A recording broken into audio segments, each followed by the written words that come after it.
good afternoon, ladies and gentlemen. Hopefully everybody can hear me. So we're just going to do a little test. Would you mind standing up, please? Okay. Now turn to face somebody on your left-hand side and shake their hands or say hello. Okay. Right, you can sit down now. Okay, there's a reason I just did that. So we're in a connected world, we're in restricted airspace, but we're not connected. And you've just proven that we're not connected. So how do we do that, and how do we do that at scale? Because if we don't do it, this is what will happen overall. So my name's Drewitt. I'm business development and sales head for Fly Avionics, working out of Crawley. This is a keynote speech. Going to give you some ideas and solutions that Thales has been looking at, but also the wider world has been also engaged with in terms of regulation, particularly around the unmanned air traffic management systems. So imagine the world, and the world. We've kind of always been looking at the future. If you think about when drones were first thought about, well, it was in the 1800s. Actually, in the 1900s, there was a flying car. Now, that's in the 1900s, and we're still talking about how do we regulate, how do we make drones safe, what technology do we put on them. So what is the realistic vision for a near future of air mobility? So while you've seen in the press lots and lots about we're going to deploy lots and lots of drones, they're going to deliver your pizzas, they're going to deliver your Amazon packages, and they're going to do other stuff. Well, what's the other stuff? And actually, how are they going to be integrated across all of flight? So when we're looking at the near future now, we've got to take into account all of these functions. And actually, we've got more of a function in terms of surveillance. So looking at our border patrols, looking at our own country, and looking at the areas where we get demonstrations, as an example, prime example, where we need a drone to take the pictures. And then we've got the critical infrastructure. And you'll have seen some demonstrations of where we can get medical packages to countries quickly. That's a real important thing within the drone space. So how do we do that, and how do we do that at scale? Because that's the important thing. This is here to stay. It's not going to go away. So there are a number of building blocks that we need to get in place. And what I'm talking about now is enabling the good guys, not the bad guys. People who do demonstrations, that's absolutely fine, don't have a problem. But actually, we're talking about how do we make things safe for everybody to exist and to be able to actually do what they want to do, whether that's in agriculture, whether that's in North Sea oil rigs, whether that's in surveillance. We've got to make the system safe to be able to do that. Thales is doing some of that. We're working on a project right now called UAS 100, which is looking at a long endurance loitering civilian drone that can help people like the Border Patrol. But actually, we're not making drones. We are not a drone manufacturer. What we're doing is enabling the technology to be able to provide the infrastructure, to provide the integration of not only the technology, but also air traffic management. So we're also working with the regulators to help set the regulations for the future. So, I talked about good drones. There's also bad drones. I was actually, before the demonstration, going to ask a question: does anybody know what's a bad drone and what's a good drone? In reality, I bet you could name some, but you'd get most of it wrong, because actually we don't know. So in producing our drones, and doing them at scale, no matter what category they're in, we've also got to think about the counter UAS. And the counter UAS isn't a military term, it's actually a civil term. And if you remember at Gatwick Airport, the intrusion that grounded the flights. So how do we do that? How do we protect our hospitals? How do we protect our airports and ports? So what do we need to do to do that? So we've got to talk about good drones and bad drones. So in doing that, we need to unlock what I call the building blocks. The building blocks are the technologies, the enablers to be able to get the information off the platform quickly. We need to equip it with the navigation sensors. We need to equip it with the GPS, denied GPS, to stop people from trying to jam the drones.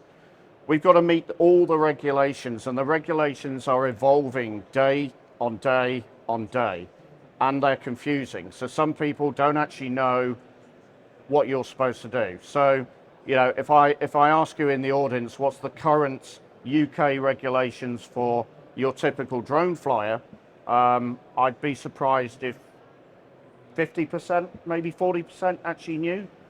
And those regulations are evolving. So what are we doing about that? We're working with the CAA, we're working with the EASA, we're helping to identify where there are flaws in the current regulations, where we need to adapt the regulations. But we're not just doing it ourselves, we're bringing in SMEs like yourselves and other companies where we can do it together so that we're creating that safer sky. We've got to look at the legal and liabilities. So, you know, we've got urban taxis out there and they drop on somebody's house. What are we going to do? The first time that happens, what's going to happen? Everything will be grounded. And then we'll have to start from scratch again. We don't want to start from scratch. It's here to stay, so let's get the regulations right now. And then you've got to look at the business cases. There's small drones, there's large drones, urban taxis, air mobility, etc. So how are we mobilizing the supply chain? How are we mobilizing the value chain? What does it mean as a business to us?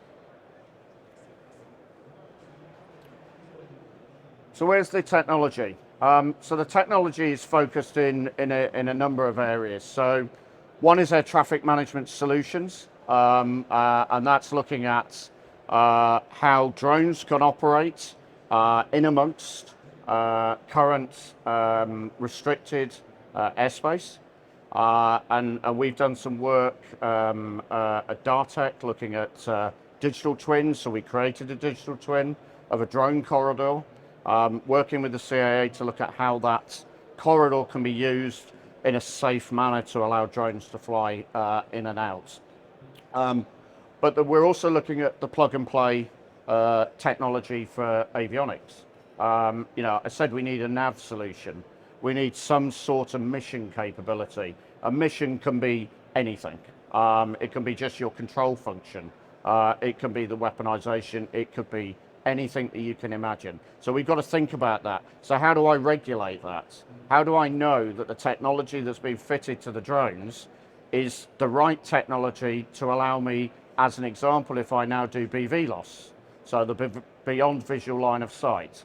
If I do that, how do I know my technology is going to work? If it fails, what do I want the drone to do? Right now, it returns. Actually, I might not want it to return. It might be on a border patrol somewhere, and I need it to stay there, but I've lost my communication. So what am I going to do about it?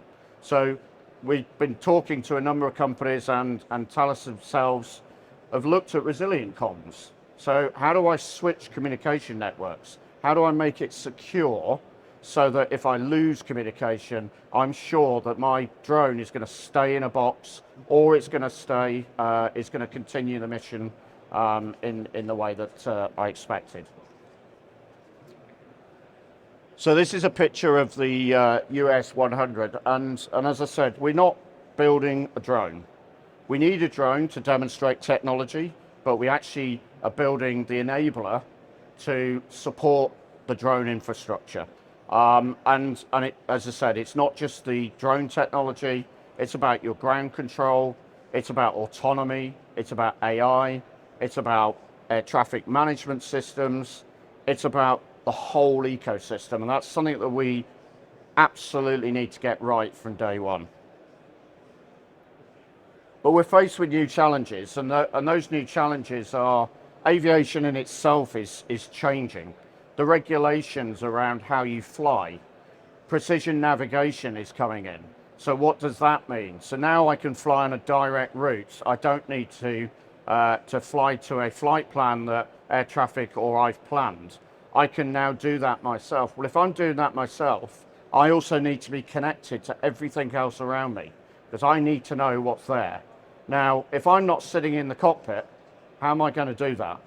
So drones need to have connection. They need to have ADS-B. They need to have comms data links so that I know that if I'm in my manned aircraft, I know exactly what's around me and when. So these are all things that have got to be thought about in just scaling up the ecosystem. And then, of course, so how do you test all that? And the testing bit is an interesting piece. So there's a lot of projects going on. Some of them coordinated, some of them not. One of the projects is called Project Hado, and this project is about how you shape the regulatory environment to work where you've got restricted airspace. So this project is being carried out at Heathrow Airport. It's a 24/7 monitoring of drones, monitoring of what would be air taxis against the restricted airspace, against the normal air traffic, manned air traffic. It's a program that will set the regulations as to how you bring all that together. It's not just over here. There's programs in the US, and they're all doing the same thing. But not all of them are connected. And if they're not connected, how do we then look at, we want to fly from one country to the other? So we're now talking about long distance.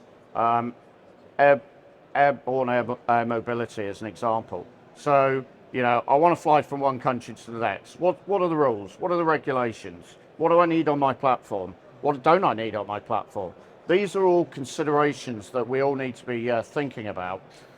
The one thing that Thales does is we are in no shape or form could do everything end to end, okay? We can bring the building blocks, but actually it's about building an ecosystem around us and bringing in partners to do that. So we kind of provide that glue, we provide that longevity, but in doing so, we enable SMEs particularly to come and flourish with the technology, with the capabilities, with the regulations. So I talked about some of the technology. So when we're looking at C2 as an example, so the command and control of a drone, so what do I need for that? Do I need a SATCOM? SATCOMs are too heavy for some drones. So how am I going to do that? How am I going to know where the drone is at the right time, right place, and I can tell it what to do? So we talk about the anti-jamming techniques. So how do I make sure that nobody's actually going to change the pattern of my drone? How do I know that nobody's going to change and get into the software of my drone? So how do I protect it? How do I protect it from cyber? All considerations in scaling up in a big scale.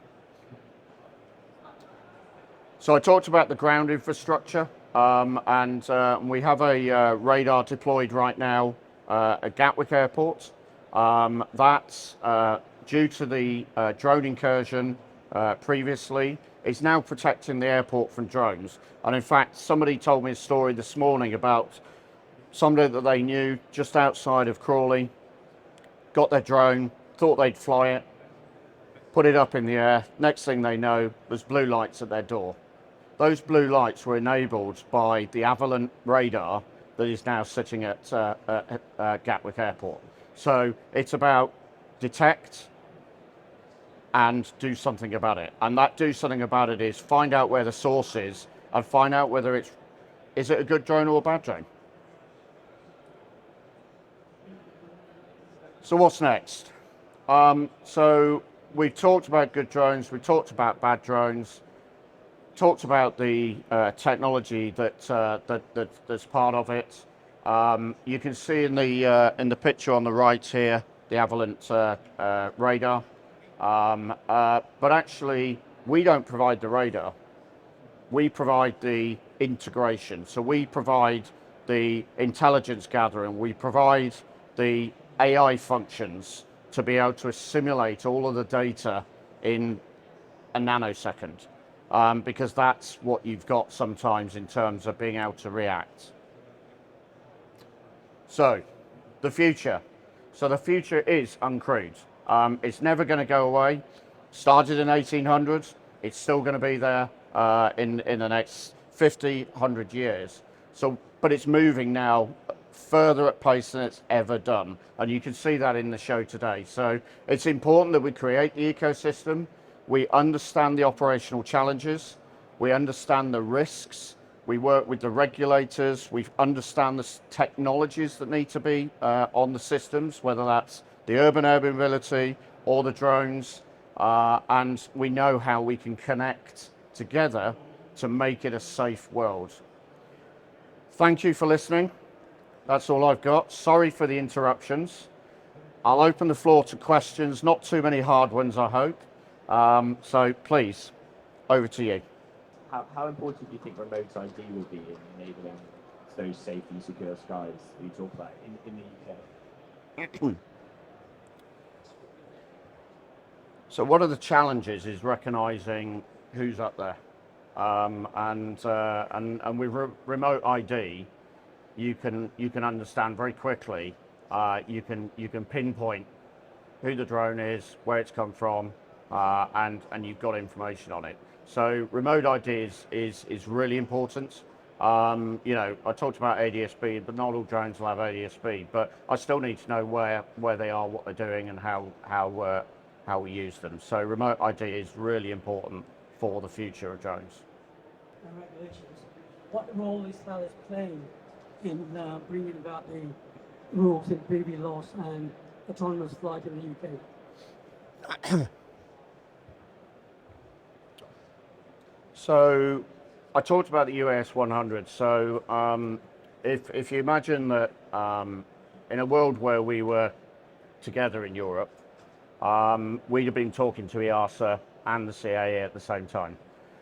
So what we're doing, the US 100 is helping EASA set the regulations. Okay, so we are the enabler to try out some of the use cases, so that they can then decide what regulations go forward and what's not. The CAA tend to follow EASA. It's kind of a quid pro quo. They follow the FAA as well.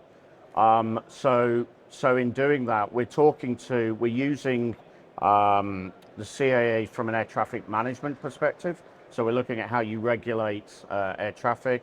I talked about the drone corridor. That was one example where we're helping to set the regulations. Heathrow, another area where we're helping set the regulations. We are not setting the regulations ourselves. We're an enabler to do that. Thank you very much.